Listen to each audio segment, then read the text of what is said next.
iniciar con la siguiente sección que sigue ahora. Ahora comenzamos con el lenguaje figurado. ¿Quién, aparte de Juan, quién había tomado la clase esta hace 5 años? Tú, Lili, ¿verdad? ¿Tú lo tomaste? Sí, nomás Juan y Lili son los únicos que la tomaron. Entonces, todas las preguntas ahora van a ser para Juan y para Lili, ya que ellos son ya que son los que tienen la experiencia y los que ya tomaron esta clase anteriormente. No, el hermano Jorge no estuvo en la hermenéutica, él estuvo en la homilética. En la homilética, pero no en la hermenéutica. Yo no tengo mente de pescado, si me acuerdo quién estaba, no se preocupen. Pero bueno, gracias a Dios, bienvenidos todos nuevamente. Bueno, para hablar del lenguaje figurado, Wes, Lili y Juan, y obviamente Wesley, que fue otro de las que tomó, algo que van a notar, ¿verdad? Poquito diferente es que agregué material a esta sección o a esta parte de la enseñanza de la hermenéutica. Cuando lo hice por ellos hace 5 años, pues prácticamente, ¿verdad? Como estábamos yendo de una manera un poco más general, lo que hice es que pues luego entramos en hablar cuáles son los diferentes tipos de lenguaje figurado. Comenzamos a dar ejemplos, describirlos, pero esta ocasión no, esta ocasión creo que me gustaría adentrarme un poquito más, porque ya hemos mencionado un poquito del lenguaje figurado, de alguna manera superficial, ¿verdad? No 100% a fondo, pero ya hemos hablado un poquito de él. Sin embargo, para poder entenderlo, esta es la manera como me gustaría presentar esta lección o esta sección. Primeramente, ¿verdad? Van a mirar ustedes que he puesto en azul ciertas palabras clave, porque para poder entender el lenguaje figurado, primero tenemos que mirar y observar qué reglas existen para que yo pueda identificar. Es decir, ¿cómo puedo yo saber cuando lo que yo estoy leyendo en una cierta porción de la escritura es lenguaje figurado? Entonces, en esta primera sección vamos a analizar eso, ¿verdad? ¿Qué reglas puedo yo entender? Reglas generales que me puedan ayudar para que yo pueda identificar cuando yo estoy lidiando con un lenguaje figurado. Voy a dar solamente unas cuantas reglas, creo que son 4 o 5. Obviamente hay muchas más, pero vuelvo a repetir, yo he generalizado las que son más comunes y las 4 o 5 que me van a ayudar a poder yo identificar el lenguaje figurado. Una vez entonces que yo ya me familiarice cuando estoy leyendo la escritura y yo sepa entonces que estoy lidiando no con lenguaje literal, sino con un lenguaje figurado, entonces la siguiente tipo de reglas que yo quiero, siguiente sección de reglas que yo quiero analizar es qué reglas existen en la hermenéutica que me ayudan a poder interpretar ese lenguaje figurado que yo ya he podido identificar. Ahora, cuando estoy hablando del lenguaje figurado, también se le puede llamar lenguaje figurativo, ¿verdad? Creo que ambos términos es correcto, lenguaje figurado o lenguaje figurativo, lo pueden llamar cualquiera de los dos. Daniel, en inglés, ¿cómo se dice eso? Lenguaje figurado. Figurative language, ¿verdad? Entonces, es lo que vamos a estar hablando. Ahora, lo último, entonces ahora sí, esto fue lo que hablé con ellos hace 5 años.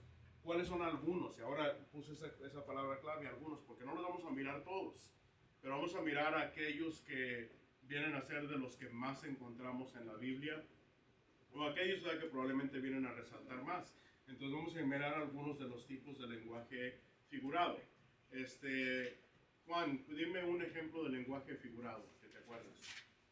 No tienes que definirlo, más dime un tipo de lenguaje figurado. Símil. El símil, ¿verdad? Es un tipo de lenguaje figurado. Hermana, Janet, ¿cuál sería otro tipo de lenguaje figurado que pudiéramos hablar? Muchas cosas es lo que hemos aprendido en la escuela también, ¿no? Rosa. ¿Ah? Símil. ¿Qué significa eso? El simil, pues es lo mismo en inglés y en español. ¿Cómo le Yeah, like a simile, yeah. Got it. Yeah. So what's close to a simile? Another one that's pretty much the same thing. No, metáfora. Empieza con una M, la metáfora, ¿verdad? Metaphor. O sea, la metáfora y el simil, ¿verdad? Son dos que son muy comunes. Otra que es de la misma familia, por ejemplo, la parábola.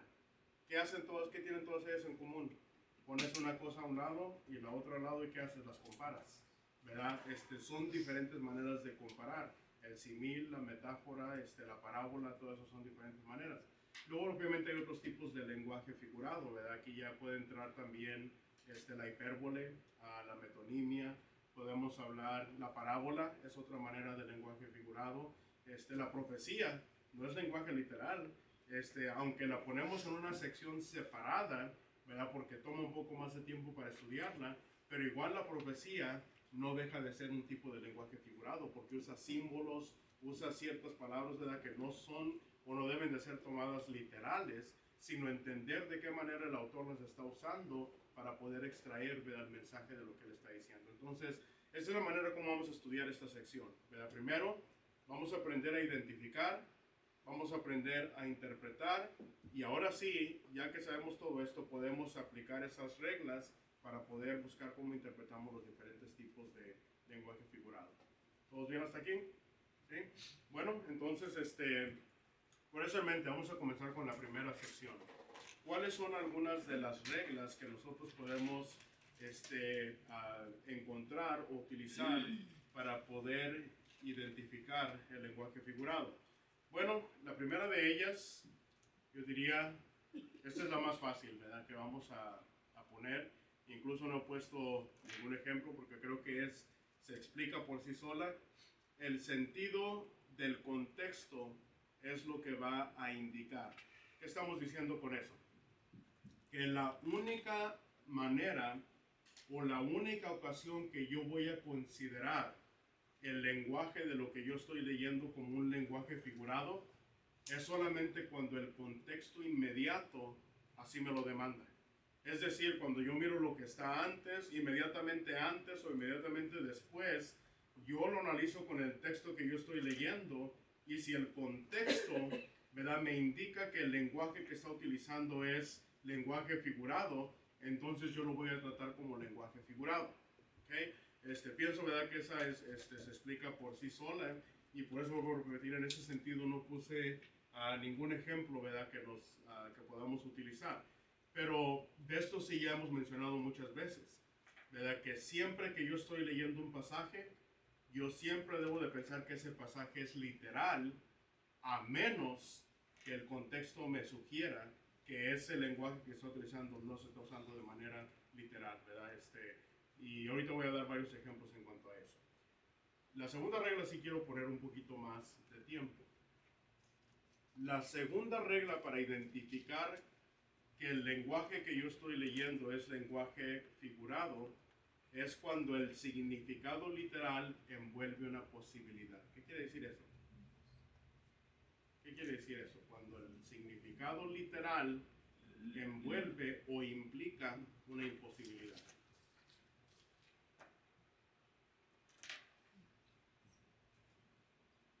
Díganme.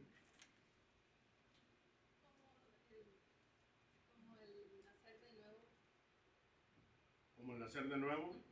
Pues, obviamente, ¿verdad? Dice, por eso preguntó Nicodemo, Señor, ¿cómo puede un hombre, siendo viejo, siendo ya grande, volver a entrar al vientre de su madre y nacer nuevamente?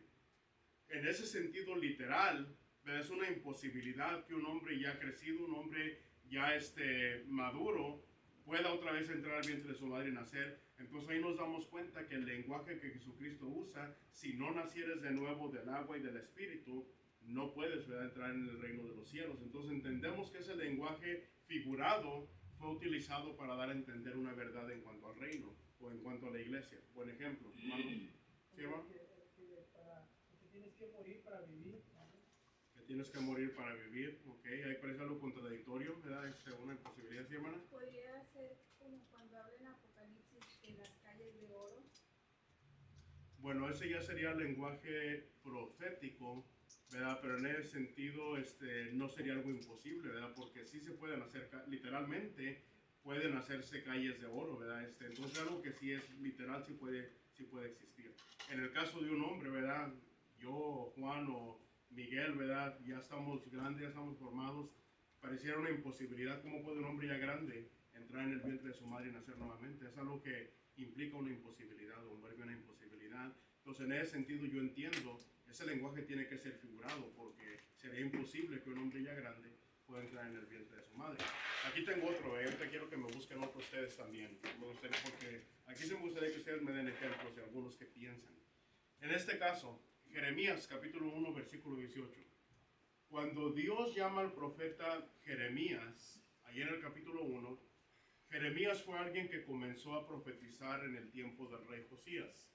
El rey Josías fue uno de los reyes más jóvenes que existió en el reino de Judá.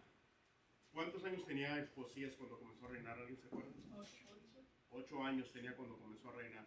¿Por qué? Porque su padre Amnón solamente reinó por 2 años y lo mataron, ¿verdad? Porque era un hombre que era sumamente malo. Si miramos a su padre, el papá de Amnón, pues era alguien también que por causa de él Dios ya no iba a perdonar al pueblo de Judá, porque Manasés fue alguien que vino a pervertir completamente al pueblo de Judá. Entonces Manasés fue malo, Amnón fue malo, y luego viene Josías a la edad de 8 años y toma el reinado y vino a ser uno de los mejores reyes. Bueno, en ese sentido, miramos que Jeremías, ¿verdad?, viene a ejercer, ¿verdad?, su profecía o su ministerio, comenzando desde este rey Josías, y obviamente él está con vida cuando Nabucodonosor entra, toma al pueblo de los judíos y lo lleva cautivo. Finalmente Jeremías no fue para Babilonia, pero él sí fue uno de los que llevaron para Egipto cuando parte del pueblo no se quiso quedar ahí sujeto a los babilonios y quisieron correr a Egipto. Siempre tuvieron esa mente de querer correr para Egipto, y entre ellos se llevaron a Jeremías. Bueno, Dios lo llama y Dios le dice a Jeremías: porque he aquí, yo te he puesto en este día como ciudad fortificada, como columna de hierro y como muro de bronce contra toda esta tierra, contra los reyes de Judá, sus príncipes, sus sacerdotes y pueblo de la tierra. Este es un lenguaje figurado, ¿verdad? Porque estamos hablando de un hombre.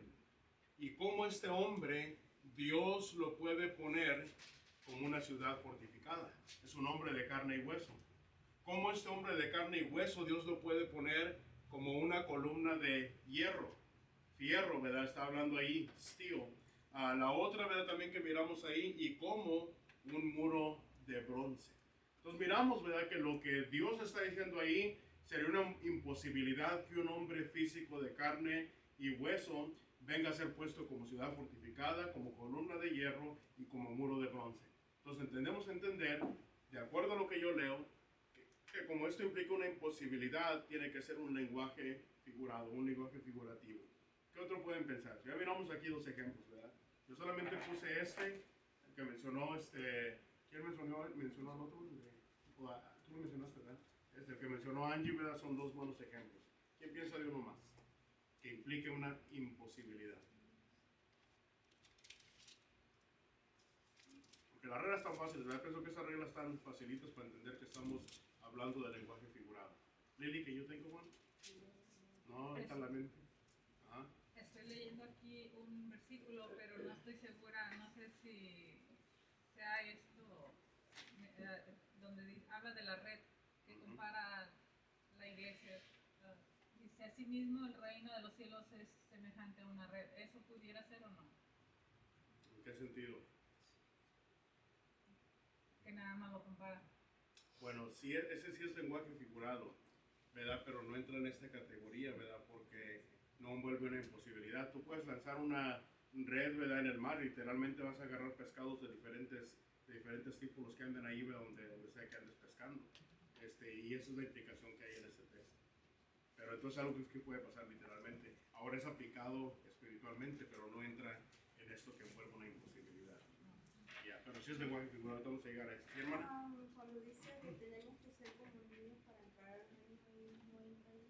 El que no se hiciere como niño, ¿verdad?, no puede entrar en el reino de los cielos. Pues obviamente nadie puede volver a hacerse un niño, pero está hablando de la mente, ¿verdad?, de tener una mente como un niño, la capacidad de ser humilde, la capacidad de perdonar, ¿verdad?, la capacidad que tiene en ese sentido, ¿verdad?, está hablando en un sentido figurado. De otra manera sería imposible que alguien de nosotros vuelva otra vez a ser un niño literal, ¿verdad? Entonces en ese sentido está hablando de algo, ¿verdad?, que envuelve una imposibilidad. ¿Algún otro? O ya con este miramos, sí. ¿Sería la marca de la bestia también o no? No, la marca de la bestia es otra cosa, ¿verdad? Ahí estamos hablando de un lenguaje profético, ¿verdad? Pero vamos a aprender cómo identificar eso. Ser como las águilas, donde dice Isaías que los que esperan en Jehová seremos como las águilas y tendremos fuerzas, algo así dice, ¿no? Sí, renovarán sus Renovarán sus fuerzas. fuerzas como águilas, entonces nosotros no podemos ser águilas. Yeah. Bueno, ándale, ese es correcto, ¿verdad? Literalmente uno no puede ser, ¿verdad?, convertirse en un águila. Ahora ahí, a mí también he mirado, ¿verdad?, que en ese hay gente que, no sé si ustedes han escuchado esa interpretación, ¿verdad?, que dicen, bueno, ¿en qué sentido como las águilas? Bueno, dice, cuando las águilas llegan creo que a los 40 años, ¿verdad?, y ya están haciendo viejas, se suben allá no sé qué parte y con su pico comienzan a arrancarse que las uñas y las alas, ¿verdad?, y se están renovando y luego ya llegan, bueno, para empezar, recuerden una de las reglas que hablé yo la semana pasada, tenemos que tener cuidado de no inventarnos algo que literalmente no tenga sentido. Primero que nada, son animales que son carnívoros, que obviamente no pudieran sobrevivir, ¿verdad? A todo dolor de arrancarse el pico, arrancarse las alas, arrancarse todo, tener que esperar a que vuelva otra vez a salir, estar sin comer y volver a hacer eso. Pero he escuchado incluso hermanos que se han aventado esa explicación, pero eso cae en otro tipo de lenguaje, ¿verdad? Vamos a hablar en eso. Y hay otro pasaje también que les voy a dar a ustedes a ver qué piensan de él. Pero otra vez, lo único que quiero decir con eso, tengamos cuidado también de cómo vamos a explicar, ¿verdad?, el lenguaje figurado. Más adelante vamos a llegar a eso.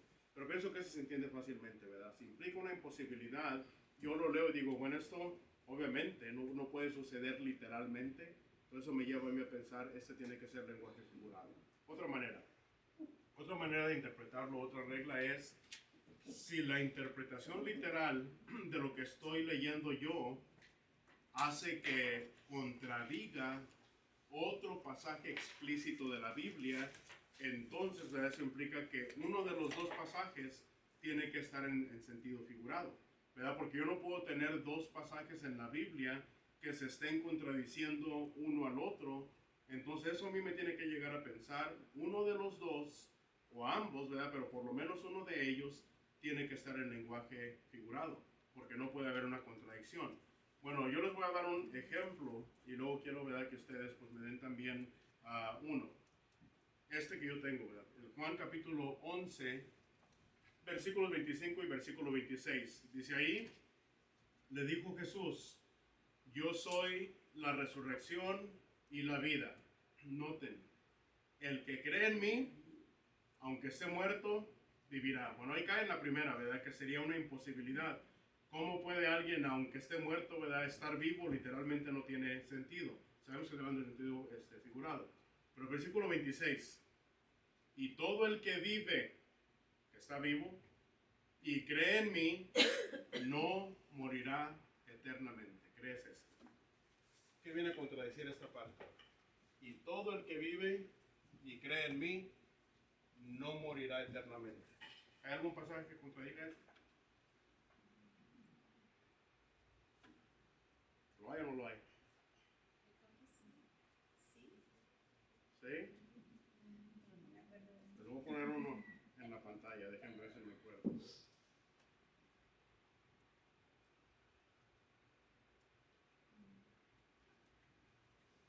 ¿Qué dice ahí? Ándale, no salió. Juan 11:25. No. ¿Qué dice ahí, Juan? 9:27. Hebreos 9:27. Y así como está decretado que los hombres mueran una sola vez y después de esto el juicio. Eso es lo que contradice. O pareciera contradecir ese texto, ¿verdad? Porque esa escritura que está decretado para todos los hombres que mueran una sola vez y después el juicio. Yo entiendo que este es sentido figurado porque aquí dice, el que vive y cree en mí no morirá eternamente. Pues en ese sentido, ¿verdad? ¿En qué manera lo están dando a entender? Bueno, ahora yo entiendo que este texto está hablando de la manera espiritual. Yo puedo morir físicamente, pero yo sé que aunque muera físicamente, si yo creo y vivo de acuerdo a los mandamientos, soy fiel a Dios, yo muero físicamente, pero voy a vivir espiritualmente porque voy al paraíso, al seno de Abraham. Ahora, yo vivo, sea que yo viva físicamente o sea que esté vivo en el seno de Abraham, porque la Escritura dice que para Dios todos viven, y si yo vivo, ¿verdad? No moriré eternamente, en el sentido de cuando venga el día del juicio, yo voy a vivir eternamente en el cielo, o voy a estar eternamente con Dios, ¿verdad? En el cielo. Esa va a ser mi recompensa. Entonces yo entiendo, ¿verdad? Que en ese sentido, esto es lo que está hablando este pasaje. Y lo viene a enseñar de una manera figurada, ¿verdad? Con palabras literales, pero en un sentido, ¿verdad? Figurativo, en el sentido de que está aplicándolo de una manera espiritual. De otra manera implicaría una imposibilidad, ¿verdad? ¿Cómo puedo yo vivir si estoy muerto? ¿Y cómo puedo yo decir que voy a vivir si yo creo en Él y no voy a morir eternamente cuando está establecido para los hombres que mueran una sola vez y después de esto el juicio? Entonces, en ese sentido, ¿verdad? Es como venimos a aplicar esta regla. Si la interpretación literal va a hacer que un pasaje contradiga otro, entonces yo entiendo que está hablando en un sentido figurado y tengo que ponerme a trabajar para ver cuál es el significado de ese texto. ¿Todo bien ahí? ¿Lo entendemos? ¿Cuál era el texto que había puesto? Hebreos capítulo 9 y el versículo 27. Hebreos capítulo 9 y versículo 27. ¿Así lo dejamos o quieren otro ejemplo? ¿Quién quiere otro ejemplo? ¿Sí se entiende? ¿Otro? A ver, ¿quién te da otro ejemplo al hermano Castillo? Maribel, ¿puedes pensar de uno? Todos pongan aquí la mente a trabajar. Miguel, ¿puedes pensar de uno? Miro que miras mucho allá para arriba, ya no están las respuestas. No, estoy viendo la batería de la cosa esta. ¿La batería de qué? Sí. Oh, para eso no Pues se si muere. tengo que cambiarlo. Yo pensaba que estabas mirando para allá y yo No, estoy no, mirando el arcoíris. No se vaya a apagar. Sí, ok. Bueno, ¿alguien puede empezar por ejemplo? ¿Algún texto que parece implicar que parece contradecir otro texto de la Biblia? Podría ser cuando él dice odiar a padre, madre, hijo. Está uno de la tarea. ¿Verdad? El que no odie a padre o madre no es digno de mí. ¿Qué contradeciría? Honra a tu padre y a tu madre, que es el primer mandamiento. Espérate. Entonces, ¿los voy a honrar a mi padre o a mi madre o los tengo que odiar? ¿Cuál de los dos? Entonces yo entiendo, ¿verdad? Que el otro texto estaba hablando en un sentido figurado. Porque literalmente Dios me da un mandamiento que yo como hijo tengo que honrar a los padres, a mi padre y a mi madre. No solamente no, el Antiguo Testamento lo enseña, pero voy a Efesios capítulo 6 y ahí también se me enseña que yo tengo que honrar a mi padre y a mi madre. Entonces, ese es un mandamiento explícito. Y eso ya aprendimos, ¿verdad? Lo que es un mandamiento explícito. Y como yo entiendo que es un mandamiento explícito de parte de Dios, entonces yo tengo que entender que cuando me dice que tengo que odiar a padre o madre, el Señor Jesucristo está hablando en un sentido figurado. Y en un sentido figurado en la aplicación o el uso que se le estaba dando a la palabra odiar, ¿verdad? O aborrecer. Entonces en ese sentido, ¿verdad? Es como yo vengo a entenderlo. Entonces ahí están dos ejemplos, ¿verdad? De textos que vienen a contradecir o parecen contradecir un texto literal de la Biblia. Entonces uno de los dos tiene que ser literal y el otro tiene que ser en sentido figurado, ¿verdad? Entonces de esa manera venimos a identificar. Otra regla más. La cuarta regla es cuando las escrituras parecen exigir acciones que son malas o prohíben acciones que son buenas. En ese sentido, ¿verdad? Si lo que yo estoy leyendo, una de dos, o me está exigiendo, demandando, pidiendo que yo haga algo que en otra parte de la escritura es condenado, o me está prohibiendo que yo haga algo bueno que en otra parte de la escritura se me demuestra y se me enseña que es algo bueno que yo debo de hacer, pero aquí me prohíbe que yo lo haga. Entonces yo tengo que entender que uno de los dos, ¿verdad? Está hablando en sentido figurado. Pueden pensar en un ejemplo de estos. ¿No? Yo tengo un par, soy uno. Otra vez voy con Jeremías. Ahora agarrar por Jeremías, ¿verdad? Como era lo que estaba leyendo en el plan de la Biblia, pues lo estaba leyendo en esta semana. Tú también estás leyendo, ¿verdad? O sea, era puro Jeremías lo que estábamos leyendo ahorita. Entonces dije, pues voy a agarrar a Jeremías, ¿verdad? Hay muchos buenos ejemplos. En Jeremías capítulo 25, versículos 27 y 28. Y quiero que ustedes me digan aquí qué está haciendo. ¿Está exigiendo una acción que es mala o me está prohibiendo que haga una acción que es buena. Bueno, dice, les dirás pues, así ha dicho Jehová de los ejércitos, Dios de Israel, bebed y embriagaos y vomitad y caed y no os levantéis a causa de la espada que yo envío entre vosotros. Y si no quieren tomar la copa de tu mano para beber, les dirás así, o les dirás tú, así ha dicho Jehová de los ejércitos, tenéis que beber. Ah, digan, es un liberal, y va a decir, échala para acá, ¿verdad? Vámonos. Pero, ¿qué está diciendo? ¿Me está diciendo que haga algo que la Biblia prohíbe? ¿O me está diciendo que no haga algo que la Biblia me manda que haga? ¿Cuál de los dos es? Recuerden. Le dirás pues, dice, ¿no? Es como, le dirás pues, como que, Bueno, sí, pero ¿cuál es? Este es uno en el que las escrituras parecen exigir acciones que son malas o en el que parece prohibir cosas que son buenas. ¿Qué está haciendo aquí? ¿Cómo? que beban. ¿Que beban? Exigir acciones que son malas. Me está pidiendo que haga una acción que es mala. Y ahora aquí Dios te está diciendo a Jeremías, tú Jeremías vas a ir al pueblo con los judíos, ¿verdad? Y esto es lo que le vas a decir. Así ha dicho Jehová de los ejércitos, bebed y embriagaos. Bueno, ¿qué está haciendo ahí? Está exigiendo una acción que Dios demanda, una acción que Dios pone como algo malo, ¿verdad? Por ejemplo, en Proverbios, yo leo textos en los cuales dice, no mires al vino cuando rojes, ¿verdad? Miramos incluso que cuando Nadab y Abiú pecaron, Dios da un mandamiento específico, este es un mandamiento perpetuo. Cuando los sacerdotes vengan a ejercer su ministerio, tienen que abstenerse de no tomar ningún fruto de la vid para que no vengan a errar por el vino, ¿verdad? Entonces venimos pues a mirar que el vino, ahora otra vez, aquí ya podíamos entrar en doctrina, ¿verdad? Pero la palabra vino en el Antiguo Testamento no siempre se está refiriendo a bebida alcohólica fermentada.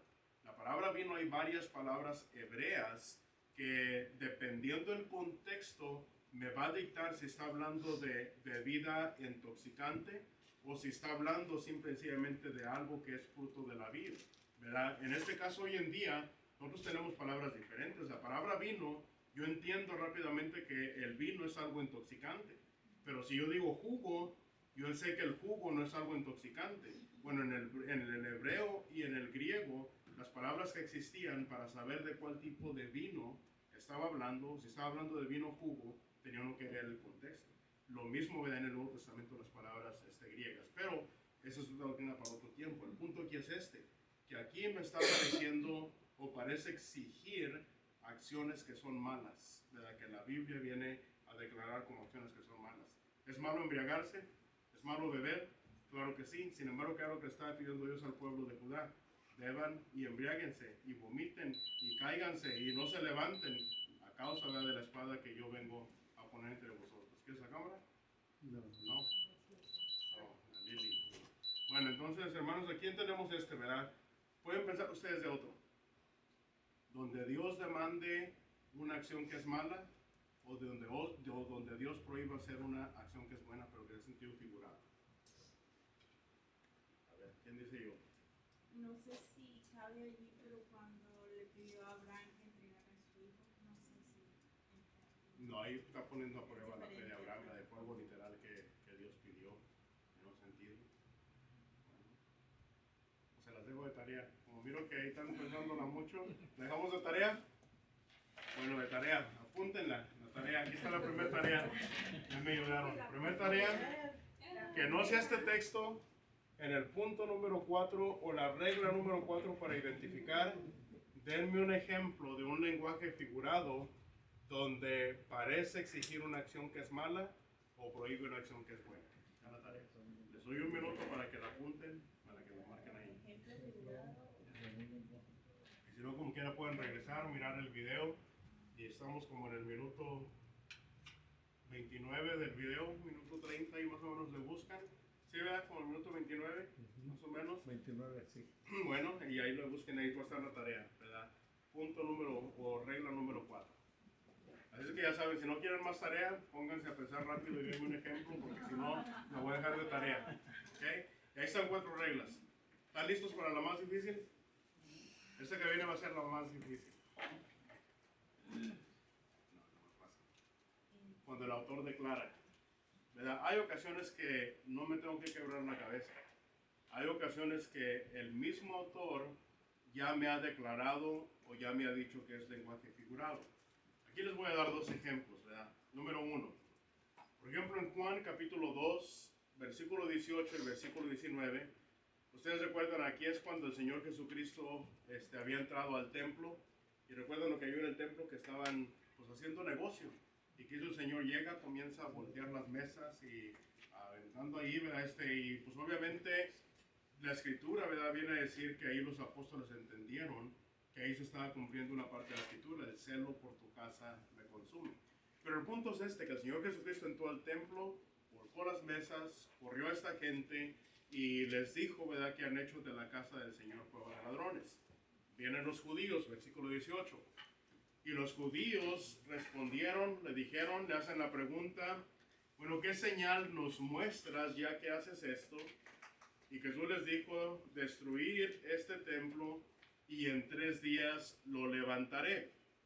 Dijeron luego los judíos, en 46 años fue edificado este templo y tú en 3 días lo levantarás. Ahora, ¿qué le estaban pidiendo ahí? ¿Verdad? ¿Qué señal nos muestras ya que tú haces esto? La señal que Él les dice de que yo hago esto o que yo tengo la autoridad para hacer esto, les dice, destruyan este templo y en 3 días lo levanto. Ahora, ustedes recuerdan que cuando iban a crucificar a Jesucristo, dice que agarraron gente de donde quiera para traer testimonio en contra de Él y todos se contradecían. Finalmente se levantan unos que dicen, bueno, pues nosotros lo escuchamos que Él había dicho que Él iba a derribar el templo y en 3 días lo iba a reedificar. Fue una acusación. Ahora obviamente cualquier persona inteligente, cualquier persona honesta hubiera entendido que el Señor no estaba hablando del templo, estaba hablando sobre su propio cuerpo. Ahora, yo no tengo que figurar eso, yo no tengo que descifrarlo, no tengo que darme cuenta de ello por mí mismo, porque mismo Juan me lo dice. Mas él hablaba de ¿qué? Del templo de su cuerpo. Entonces aquí yo ya no tengo que decir, ¿es lenguaje figurado o no lo es? Sí, sí lo es. ¿Cómo lo sé? Porque Juan mismo me lo está diciendo. Juan mismo me dice, cuando dice destruyan este templo, no está hablando del templo, hablando de un edificio físico o material, sino que estaba hablando o aplicando la palabra templo a su cuerpo. Entonces ya Juan me define cuál es la palabra y ya él mismo me define que este sentido figurado, ¿verdad? Otro ejemplo también que yo vengo a encontrar, otra vez aquí agarré a Juan, y Juan también capítulo 7, versículo 37 y versículo 39, aquí ya está hablando del último, ¿verdad?, día de la gran fiesta. Dice entonces que Jesús se puso en pie y alzó la voz diciendo, si alguno tiene sed, venga a mí y beba.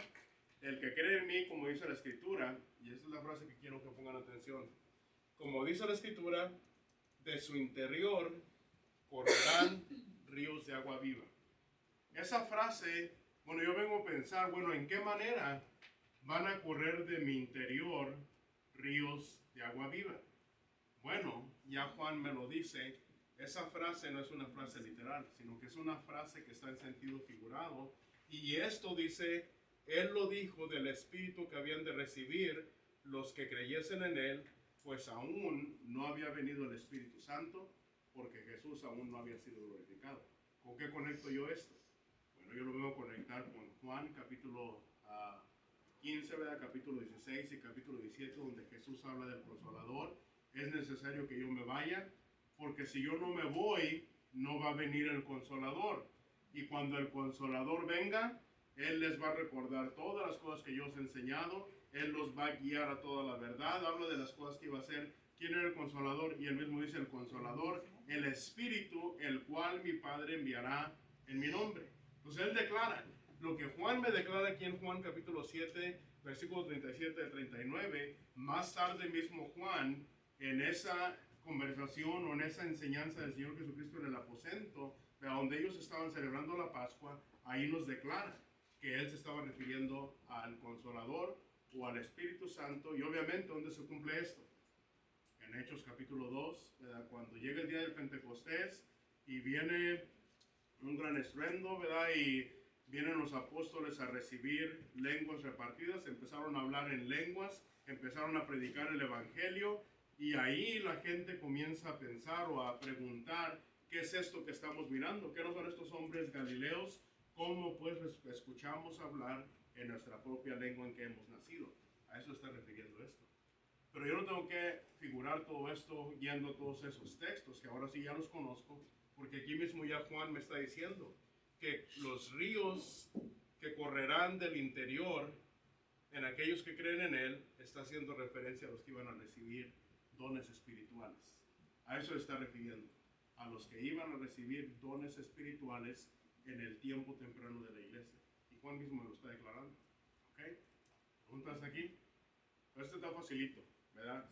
Y cuando están así, ahí no me tengo que quebrar la cabeza.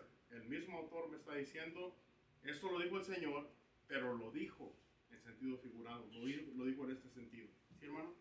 Y por eso dice en el 21, más él hablaba y luego acá en el internet dice, esto dijo, ¿verdad? Es el autor el que está diciendo lo que está diciendo Cristo. Ajá. El mismo autor me está interpretando lo que Jesucristo dijo y me está diciendo cuál fue el significado de lo que él dijo. Ya no tengo yo que preocuparme, bueno, ¿por qué dijo esto el Señor? ¿Estaba hablando literal? ¿Estaba hablando en sentido figurado? No, ya Juan mismo que lo registra, Juan mismo me lo explica. Y ustedes me han escuchado decir esto, el mejor intérprete de un autor inspirado es otro autor inspirado. En ese sentido, ¿verdad? El mejor intérprete de un hombre inspirado es otro hombre inspirado.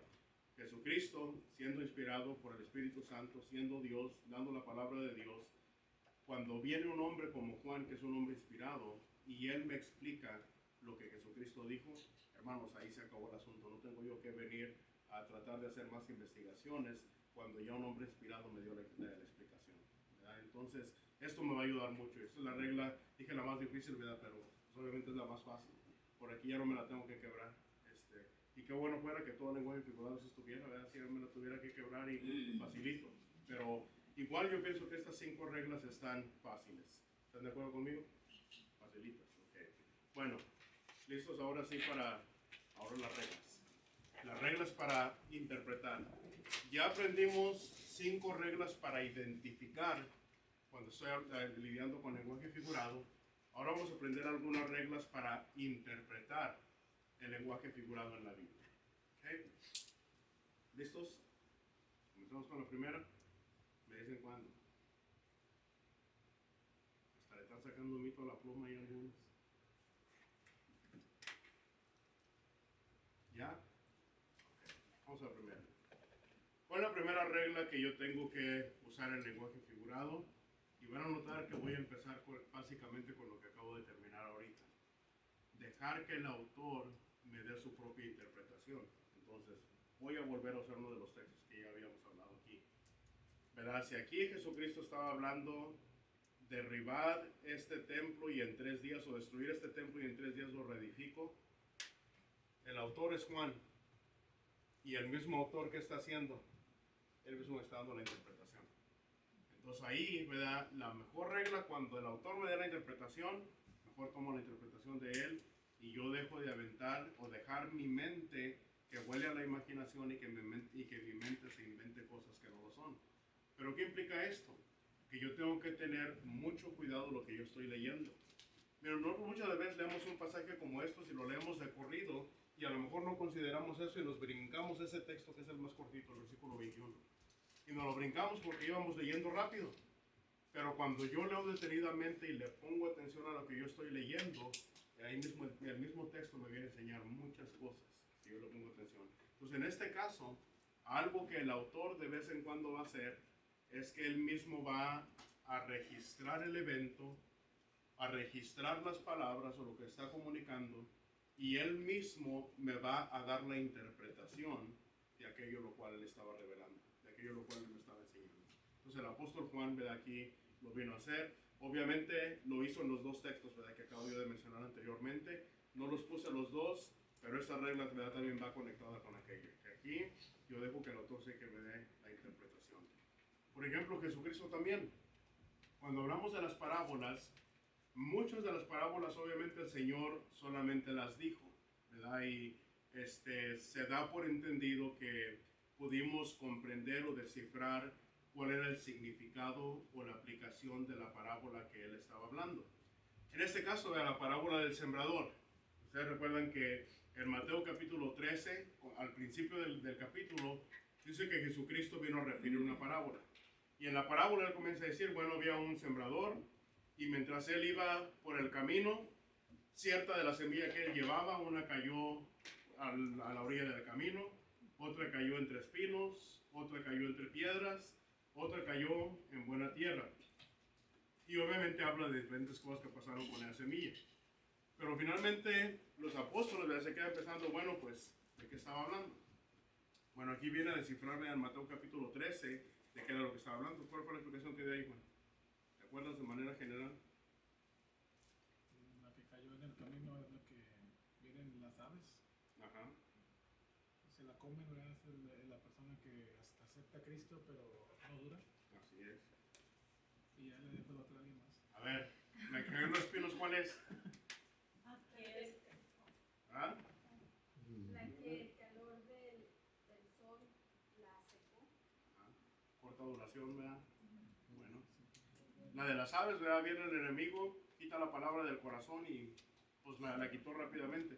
Piensen ustedes a pensar una persona que viene, se sienta en una reunión que tenemos, escuchó la palabra en ese momento como que estaba teniendo efecto en él, pero se va de aquí del edificio y se le olvidó todo. Llega el enemigo y se la lleva, ¿verdad? Bueno, otra verdad son personas que vienen, están pasando por alguna dificultad, vienen a la iglesia, escuchan el mensaje, salen de aquí y el problema se hace más grande. Los problemas, las tribulaciones ahogan la palabra y no tuvo crecimiento porque se ahogaron por las cosas de la vida, ¿verdad? Entonces, lo que está hablando el Señor viene a explicar 4 diferentes corazones sobre los cuales viene a caer la palabra de Dios y el efecto que la palabra es la misma, es el mismo mensaje, la palabra de Dios, pero lo que hace la diferencia es la mente o el corazón de la persona sobre la cual viene a caer esa palabra. Que nos piensen en el Evangelio. Todos los que estamos aquí hemos obedecido exactamente el mismo Evangelio. Pero ese mismo Evangelio que todos los que estamos aquí hemos obedecido, muchos lo han escuchado y lo han rechazado. ¿Qué fue la diferencia? No el mensaje. La diferencia vino a ser la mente o el corazón o el terreno donde vino a caer esa semilla. Entonces esa fue la explicación que el Señor Jesucristo vino a dar, ¿verdad? Y así como lo encontramos en este caso de la parábola del sembrador, la Escritura dice que en muchas ocasiones el Señor hablaba por parábolas, pero luego ya más aparte Él venía y a sus discípulos les explicaba el significado de esas parábolas. Entonces, muchas veces vamos a encontrar esto. No solamente la parábola que se dio, pero luego vamos a encontrar la explicación del Señor. Y si el Señor ya dio la explicación, ¿qué hago yo? Yo me quedo callado. Y yo escucho la interpretación que el Señor dio y eso es lo que yo enseño. No le agrego nada más, ni le meto nada nuevo, ni agarro símbolos o partes que digo, es que el Señor no explicó qué es este símbolo, qué es esto. El Señor no tiene que explicar eso. Recuerden, muchas de las veces el lenguaje figurado, yo no tengo que descifrar cada detalle, cada color, cada elemento que se pone ahí. Lo que yo tengo que entender cuál fue el propósito de ese lenguaje figurado, aplicarlo correctamente y entenderlo. El problema de mucha gente que quiere encontrarle sentido a todo, a cada elemento que encuentra ahí, y es lo mismo que pasa a veces en la profecía. Hay profecías, ¿verdad?, que el lenguaje figurado le añade belleza a lo que se está hablando, pero no todo elemento tiene que ser interpretado. Entonces aquí, ¿verdad?, yo aprendo eso al yo analizar la manera como Jesucristo interpreta estas diferentes parábolas y cómo los hombres inspirados interpretan ciertos registros. Ahí yo aprendo a entender por medio de ellos de qué manera lo interpretan, qué partes ellos interpretaron, y yo entiendo que entonces no todo tiene interpretación, solamente aquella parte la cual es esencial o importante para transmitir el mensaje que se quería transmitir. ¿Okay? ¿Todos bien con eso? ¿Sí? La segunda regla que tenemos aquí es que la interpretación que yo le dé, ahora vamos a llegar aquí a un caso en el cual el autor no me da la interpretación. Yo soy quien tengo que buscar la interpretación. En este caso, una de las primeras reglas que yo tengo que tener en mente, que cuando yo tengo una interpretación a ese lenguaje figurado, mi interpretación tiene que estar de acuerdo con el propósito original de ese mensaje y con el tema que se está considerando, o el tema bajo consideración. ¿Verdad? Entonces yo tengo mi interpretación y yo tengo que verificar esa interpretación mirando, bueno, esta interpretación está de acuerdo con el propósito que tenía este hombre con el mensaje, o esta interpretación está de acuerdo con el tema que se estaba considerando originalmente. Si ese es el caso, entonces yo voy por buen camino. Y esa es la primera cosa que yo tengo que tener en mente al considerarlo. Ahora aquí vamos a mirar. Vamos a leer juntos este texto de la Escritura, por favor. Ezequiel capítulo 36, versículos 24 al 28. Y si alguien me ayuda, por favor, a leerlo. Ezequiel capítulo 36, versículos 24 al 28.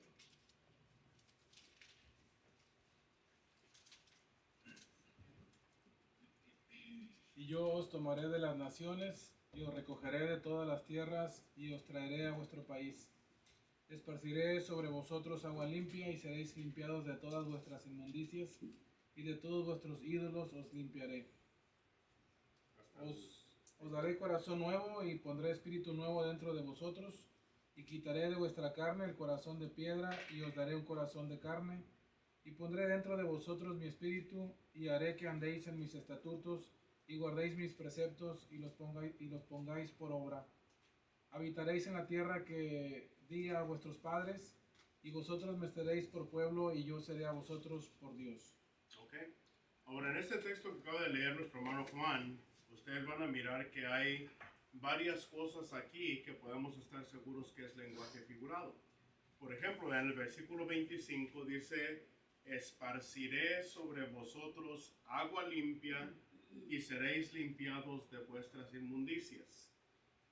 Esto probablemente hace alusión a cierta enseñanza en el libro de Números cuando habla de lavarse, ¿verdad? Limpiarse para ciertas inmundicias. Sin embargo, ¿verdad? La manera como está siendo aplicada aquí tiene que estar hablando de un sentido figurado. Otra cosa que habla el versículo 26, habla de que les va a dar un corazón nuevo y que va a poner un espíritu nuevo dentro de ellos y que va a quitar de la carne de ellos el corazón de piedra que tenían y les va a dar un corazón de carne. Bueno, todo esto me hace entender a mí, está hablando en sentido figurado. La pregunta es, ¿cómo puedo yo asegurarme que la interpretación que yo tenga esté de acuerdo con el propósito de ese mensaje y esté de acuerdo con el tema que está siendo considerado? Bueno, para yo hacer eso tendría que hacer varias preguntas. ¿Verdad? Número uno, ¿quién está hablando? Sería la primera pregunta que yo tendría que hacer. Bueno, para yo entender el propósito de ese mensaje y el tema que está considerando, lo primero que yo quiero entender, ¿quién está hablando en este texto? Bueno, y aquí yo entiendo que Dios, Jehová, es quien está hablando. ¿Por medio de quién? Por medio del profeta Ezequiel. Entonces, Dios está hablando por medio del profeta Ezequiel. Segundo, ¿a quién es dirigido el mensaje? ¿Al pueblo de Israel? No. El pueblo de Israel ya había sido conquistado por los asirios. ¿Cuál es el pueblo aquí? ¿Recuerdan? Hay un reino del norte y un reino del sur. ¿Cuál era el reino del norte? El que está arriba, no está arriba, era el reino de Israel. Y el reino del sur era Judá. Entonces está hablando con Judá. Entonces yo sé que es Jehová Dios hablando por medio de Ezequiel, el profeta, y está hablando este mensaje dirigiéndolo al pueblo de Judá, al pueblo de los judíos. Ahora, aquí viene lo importante. ¿Cuáles son las condiciones bajo las cuales es dado este mensaje? Es decir, ¿cuál es la circunstancia en la que se encuentra el pueblo de los judíos en el momento en el cual se da este mensaje? ¿Cómo se encuentran? ¿Cuál es su situación? ¿Cuál es la circunstancia bajo la cual se encuentran? Están bajo su presión, ¿no? Me imagino de otra nación, porque dice en el 24, yo os tomaré de las naciones y lo recogeré de todas las tierras. Están en... Así es. Ahora, miran ustedes ahí arriba, tenemos ese mapa, ¿verdad? Notan ustedes, tenemos ahí el periodo de los jueces, luego dice el reino unido, luego el reino dividido, y luego miran ahí en azul, allá por donde está la hermana Ada, dice ahí Judá solo en el tiempo de Sedequías, Y luego está hablando ahí de la captividad babilonia. En ese momento estamos hablando. ¿Dónde están ellos? Están en cautiverio. Todavía no regresan, están cautivos y están esparcidos por todas las naciones. ¿Qué dijiste tú, Lili? ¿Cómo que nada? ¿Qué dijo? Pues en Babilonia ahí estaban esclavizados. Sí. ¿Por qué? ¿Qué dijo? ¿Que no? ¿Quién dijo Babilonia? Dijo Babilonia. Digo Babilonia, sí, pues Babilonia estaba en cautividad. Ahí cuando empezó la cautividad, ¿verdad? Nabucodonosor, que era el rey de Babilonia, se los llevó. Pero no fueron las únicas naciones donde estuvieron los babilonios. Porque los babilonios, ¿quién los conquistó? Los medo-persas. Y los medo-persas, ¿verdad?, toman el control. Ya estamos hablando de otros países completamente diferentes que ahora tienen el control y más se estaba expandiendo los judíos. Esther nos habla de ello, ¿verdad? Cómo estaban los judíos por todas las provincias diferentes del tiempo de los persas. ¿Cuándo escribió Ezequiel? Ezequiel viene a escribir en ese tiempo mientras están cautivos. Y Ezequiel es a quien Dios le viene a revelar el regreso y cómo se va a reconstruir el templo. Se añaden diferentes cámaras que antes no estaban y ahí Dios le viene a dar un plano a Ezequiel de cómo se iba a reconstruir el templo. Entonces, ahora sí ya entiendo. Dios está hablando por medio de Ezequiel al pueblo de los judíos que están en este momento en cautiverio, dispersados, ¿verdad?, por todo lo que fue el imperio babilonio y el imperio de los medos y de los persas. Entonces, eso es lo que yo vengo a entender. Ahora, ya entendí ahora sí cuáles son las condiciones por las cuales se escribe. Otra pregunta, ¿cuál es el propósito del mensaje?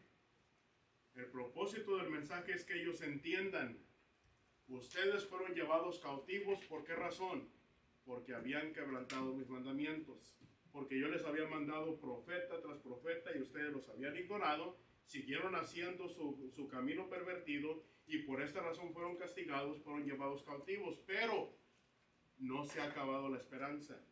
Aún yo eso lo hice con un propósito y ustedes fueron llevados en cautiverio porque ese cautiverio era el medio que yo iba a utilizar para purificar los corazones de ustedes, que entendieran que ustedes habían estado en esa situación por causa de sus pecados, que su corazón viniera a ablandarse y por medio de esa situación, ahora sí cuando yo los regrese, los voy a traer y ustedes ya vienen completamente cambiados.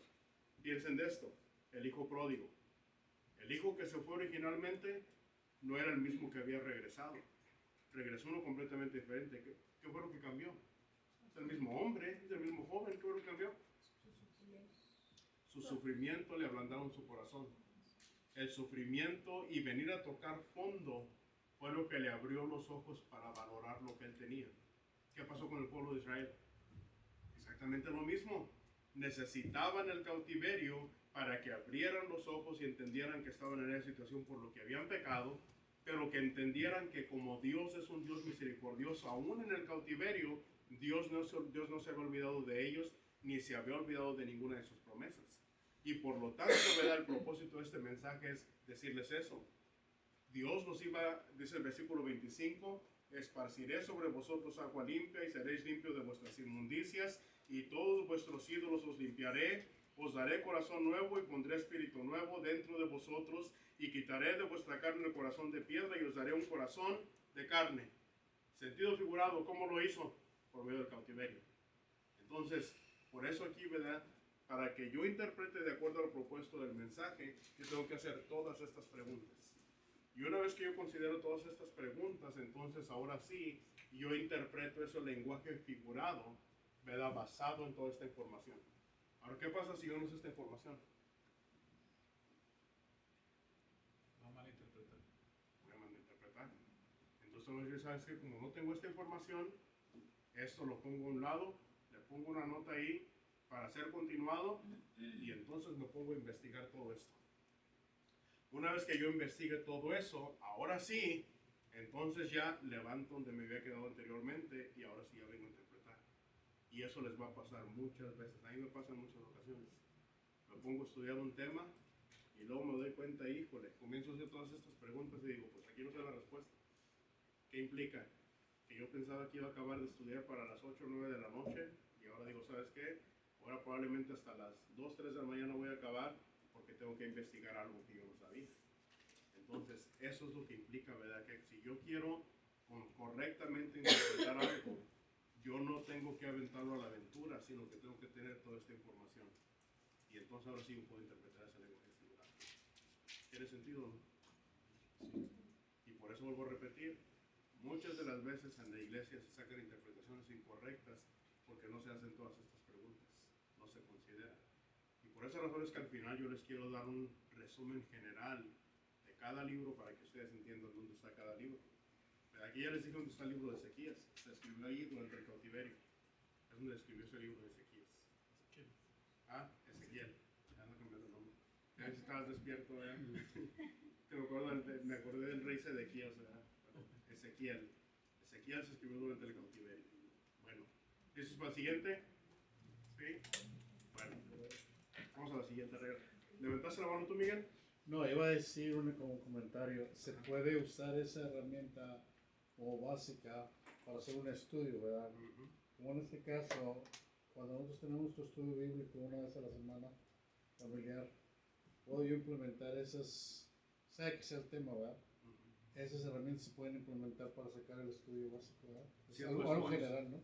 No en todos los estudios, ¿verdad? Pero muchos estudios sí te va a ayudar. Esto la mayoría, creo que realmente la mayoría, ¿verdad? Siempre es importante saber quién está hablando, a quién se le está hablando ese mensaje, cuál es la circunstancia de ese mensaje y obviamente cuál es el propósito del mensaje. Si tú aplicas eso, ¿verdad? En mucho de tu estudio, vas a aprender a estudiar la Biblia de una mejor manera. Te vas a sacar mucho más, ¿verdad? Que solamente leyéndola y no analizando lo que estamos mirando. Entonces, se fijan, hermanos, muchas de las cosas que les he enseñado, a veces la respuesta ya la tenemos, o estaba en el contexto, o el mismo autor ya nos lo había dicho, pero a veces estamos tan acostumbrados que leemos tan rápido que todo eso pues, nos lo llevamos.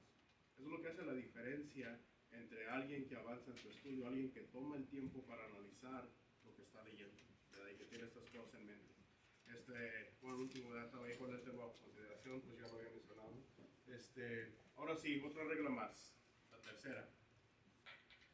Otra manera, ¿verdad?, de interpretar el lenguaje figurado en la Biblia. Vamos a suponer que ya miré yo todo lo demás, pero supongamos ahora que en ese lenguaje figurado se está comparando. Recuerda que hablamos del símil, hablamos de la metáfora y hablamos de la parábola. ¿Cuál es el propósito de esos tipos de lenguaje figurado? Hacer una comparación, ¿verdad?, entre dos cosas.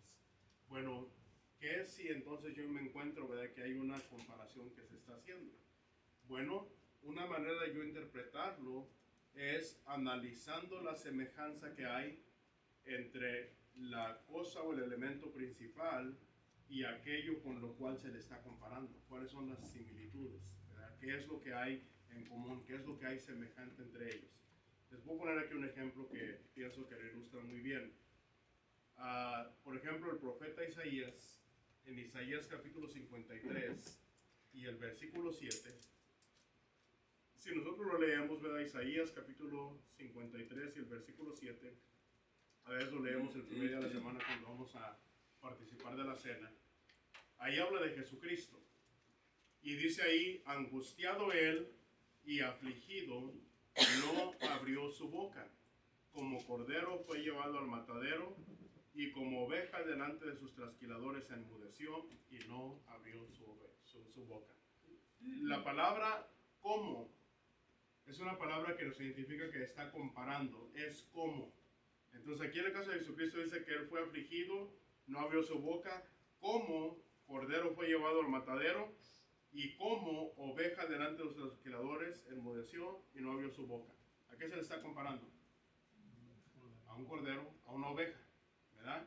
Ahora, y aquí yo sé que está hablando del Señor Jesucristo, pero luego vean conmigo Apocalipsis capítulo 5 y versículo 5. Y en Apocalipsis capítulo 5 y el versículo 5 hay un libro que escribió el hermano Thomas Warren, que se llama, bueno, en inglés dice The Lamb Who Was a Lion, la oveja que era un león. Por estos dos pasajes, ¿verdad? Porque en Apocalipsis capítulo 5 y versículo 5 leemos ahora esto. Dice ahí, y uno de los ancianos me dijo, no llores. He aquí que el león de la tribu de Judá, la raíz de David, ha vencido para abrir el libro y desatar sus 7 sellos. ¿De quién se está hablando? De Jesucristo otra vez. Entonces en Isaías, capítulo 53 y versículo 7, se le está haciendo semejante a un cordero, a una oveja. Pero acá en Apocalipsis capítulo 5 y versículo 5, también hablando de Jesucristo, aquí se está diciendo que Él es el león de la tribu de Judá, de la raíz. Ahora, ¿qué implica esto? Que para yo poder interpretar, ¿verdad?, estas figuras, yo tengo que hacer comparaciones entre Jesucristo y qué cualidades de Jesucristo son semejantes a las de una oveja y qué de sus cualidades son semejantes a las de un león. Bueno, en el caso de Isaías es muy fácil, ¿verdad? Porque ahí dice, si vuelven ustedes a Isaías capítulo 53 y el versículo 7, dice ahí la escritura: angustiado él, afligido, no abrió su boca, como cordero fue llevado al matadero. El de la oveja, no en la última parte. Y como oveja delante de sus trasquiladores, ¿qué hizo? Enmudeció y no abrió su boca. No hubo ninguna queja. Entonces aquí ya no está diciendo, yo no tengo que quebrarme tanto la cabeza ahí. Yo entiendo que lo que está siendo semejante es como cuando una oveja está siendo trasquilada. La oveja está calladita, está quietecita, no se queja, no hace nada, silencio. Entonces esa es la semejanza que yo tengo que comparar a Jesucristo, pero ahora entendiendo cuándo fue llevado a ser crucificado. Y ustedes analizan otra vez el registro de los evangelios y miramos cómo el Señor Jesucristo enmudeció, no abrió su boca, no se quejó en ningún momento, ¿verdad? Él vino a hacer ningún reclamo. Entonces en ese sentido está hablando de eso, ¿verdad? Cómo Él vino a aguantar ese sufrimiento como una oveja. Y luego ya en el caso del león, ¿qué es lo que aprendemos de un león? Que es autoritario, que tiene La valentía, la autoridad.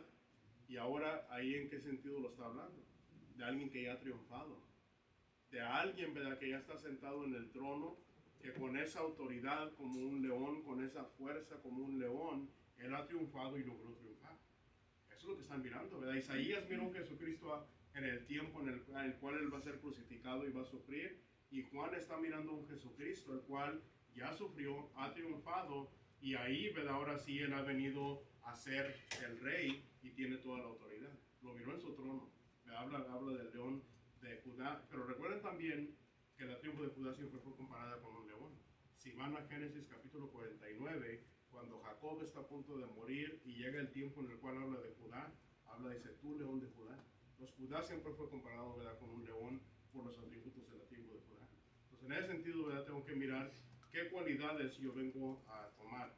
No es que sea un león, no es que sea una oveja, sino que hay cualidades de estos animales que vienen a ser asemejados al carácter de Jesucristo, ¿verdad? Y solamente en eso me enfoco. Entonces lo mantengo simple, ¿verdad?, lo más simple posible para no agarrar un monte como luego decimos. Entonces, bueno, ya resumimos, ¿verdad?, cómo puede ser semejante a ambos. Ya miramos las cualidades, qué está contemplando Isaías y qué está contemplando Juan. Ya miramos qué características específicas se estaba refiriendo. Pero siempre que ustedes encuentren textos como estos, hagan siempre estas preguntas, ¿verdad? ¿En qué manera, verdad, se le está haciendo semejante a esta persona o a este lugar o a este pueblo con lo que se le está comparando? ¿Y qué características específicas son las que están bajo consideración? ¿Sí, hermano?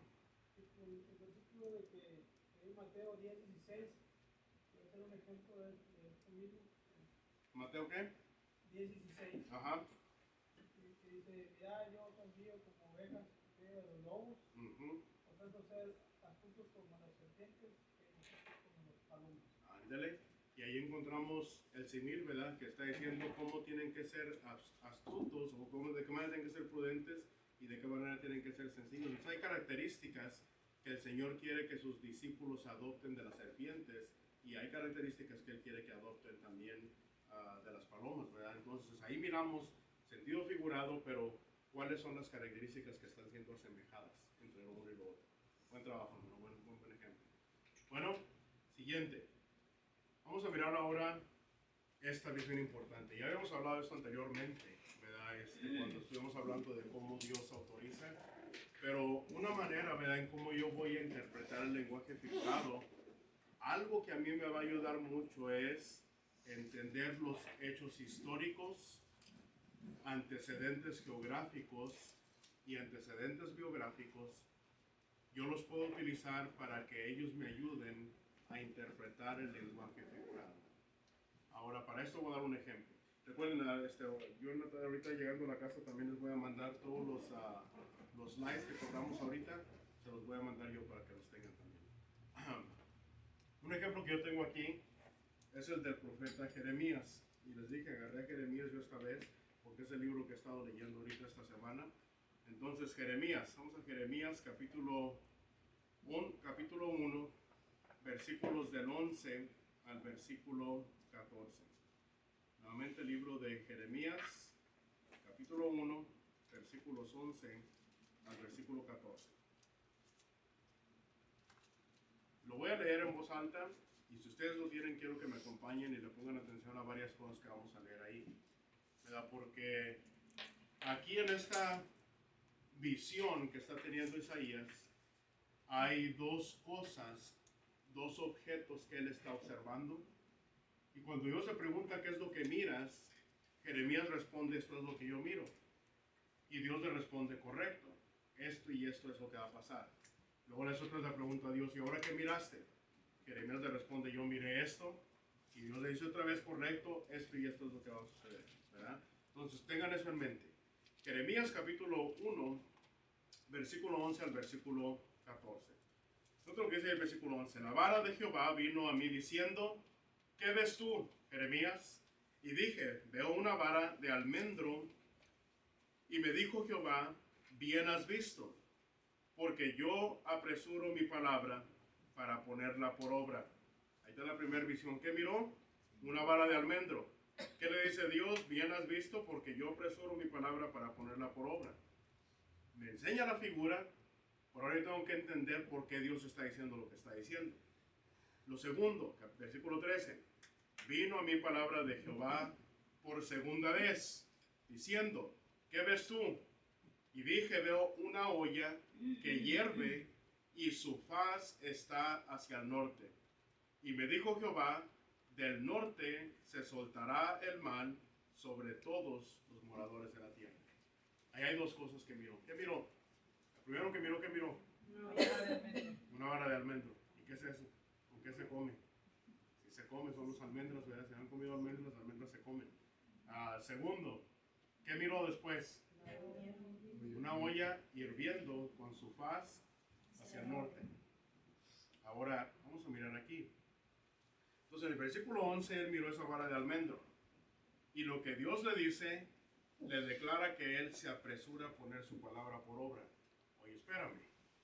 ¿Qué tiene que ver una vara de almendro con apresurarse a poner su palabra por obra? Ahí está el detalle. Comiencen a pensar. Segundo, en el versículo 13, Jeremías miró esa olla que dijimos. Él mira una olla que hierve y su faz está hacia el norte, dice él en el versículo 13. Y en el versículo 14, bueno, basado en esto que miraste, dice, del norte se soltará el mal sobre los moradores de Judá. ¿Qué tiene que ver lo uno con lo otro? Sentido figurado, pero Dios está hablando que eso que está mirando tiene un significado. A ver, Eli, explícamelo. ¿Quién le ayuda? ¿Qué dijimos que es la clave de esto? Conocer los hechos históricos, antecedentes geográficos y biográficos que pueden utilizarse para interpretar. Primero que vamos a enfocarnos en los dos. Una vara de almendro. ¿Quién está familiarizado con los almendros? Aquí en Texas crece mucho el almendro también. Allá también, ¿cómo se llama? Entre los judíos también, ¿sí, hermana? Allá también suelen usar. Ajá. ¿Normalmente en qué tiempo dan fruto? Ya ni me acuerdo. Pero yo creo que es como allá siempre el mismo clima, todo el año parece que así. Ok. Bueno, entonces no hay muchas familiaridades con el almendro, ¿verdad? Yo tampoco tuve que hacer un poquito de googling ahí, ¿verdad? Para aprender. Bueno, pues yo aprendí varias características, me ayudó porque tuve que aprender un poquito sobre los almendros. El almendro, ¿verdad?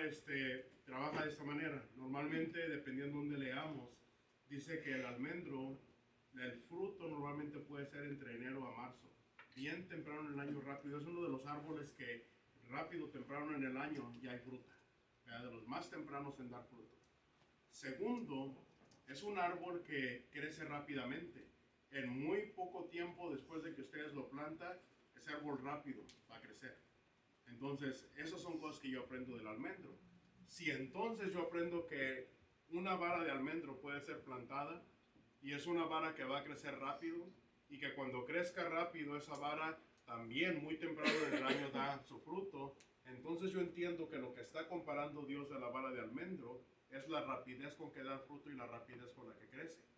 Y esa rapidez de crecimiento y rapidez de fruto es lo que está hablando. Por eso dice Jehová, yo me apresuro a poner mi palabra por obra. Así tan rápido como crece el almendro y así tan temprano como llega el fruto del almendro, lo que yo voy a hacerle a Judá es algo que ya viene. Es algo que yo me estoy apresurando a hacer. Y les va a llegar temprano y les va a llegar rápido y es algo que va a venir, ¿verdad? Es un hecho que va a llegar. Entonces es lo que está hablando Dios. Segundo, ahora entonces yo pienso analizar qué de la olla. Y todos ahí normalmente nadie necesitamos que nos explique, ¿verdad? Que es una olla.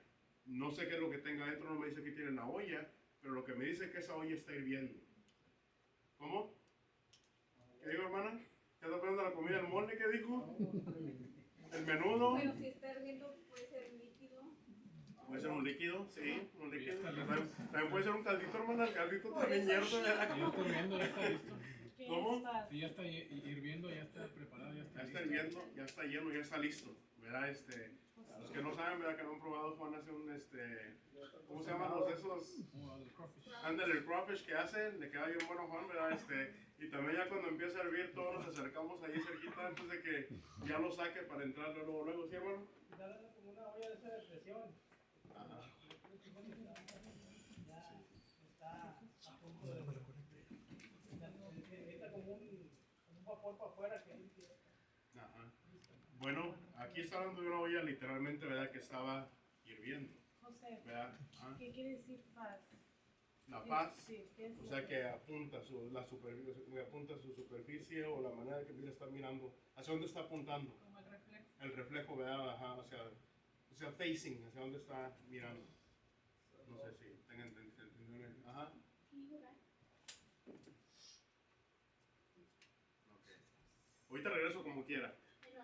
Lo que quiero mirar es dónde entra todo esto, ¿verdad? Ahora, porque aquí cuando dice esta parte, viene a ser importante, no solamente a la olla que está hirviendo, pero hacia dónde está apuntando. Está apuntando hacia el norte.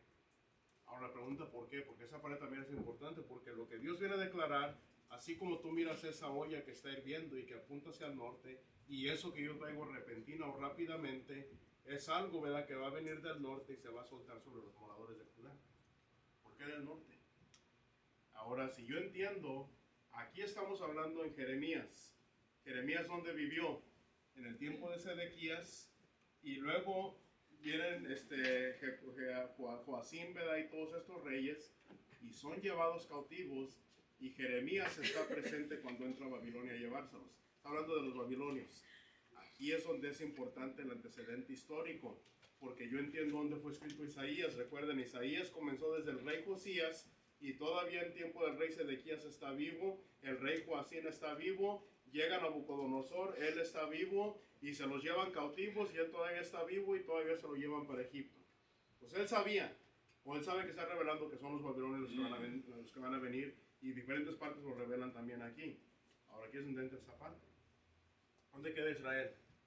Aquí está Jerusalén, acá está Turquía, acá está Siria, y acá está el reino, ¿verdad?, de los babilonios. Acá es donde está Irak y Irán, ¿verdad? Esos son los países ahora actualmente. ¿Por qué no, si están aquí, por qué no venirse derecho?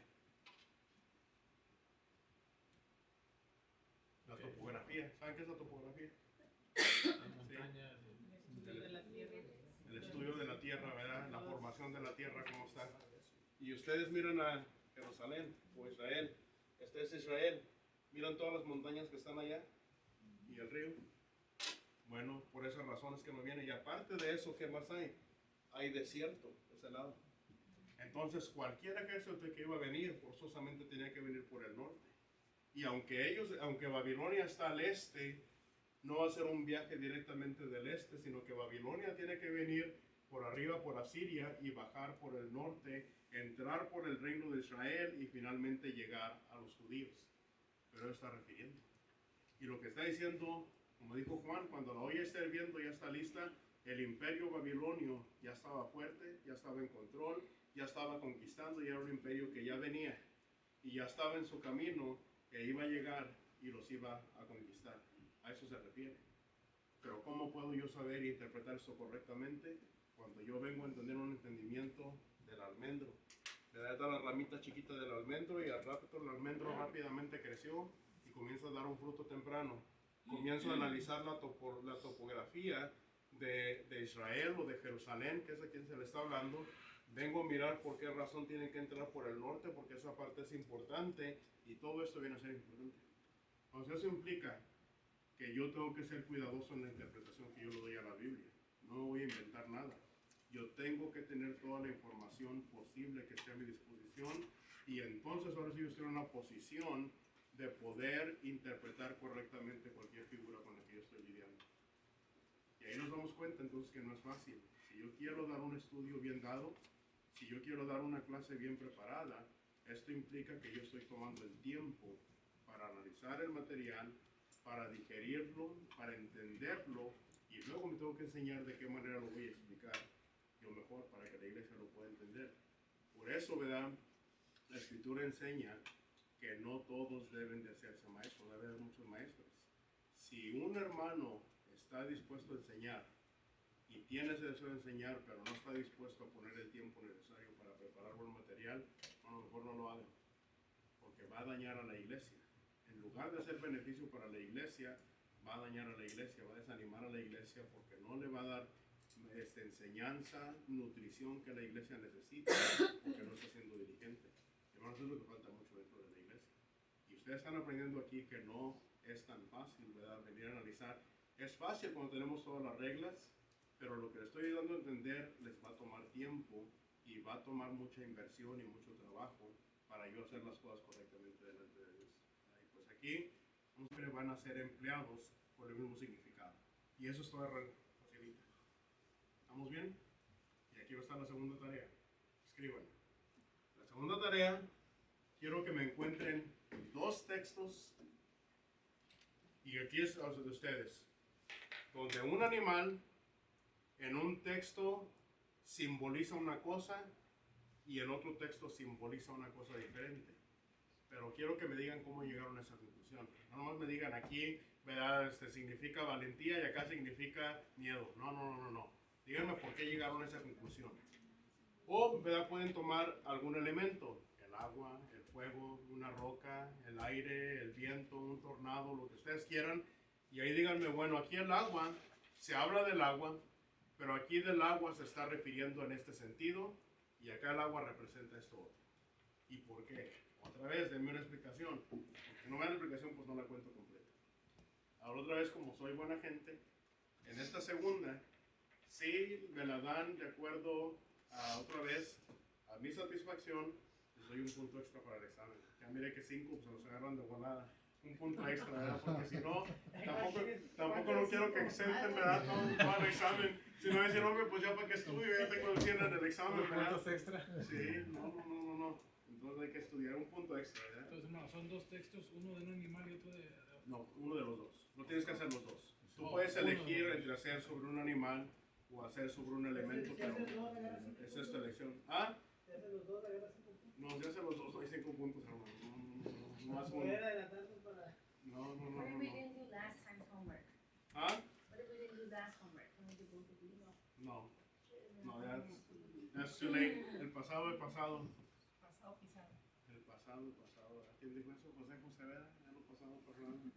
Bueno, aquí se acaba. No voy a comenzar con esta, porque esto lo vamos a mirar la siguiente semana. Ahora sí comenzamos esto. De aquí vamos a empezar a analizar algunos de los tipos de lenguaje figurado en la Biblia. ¿Todo bien?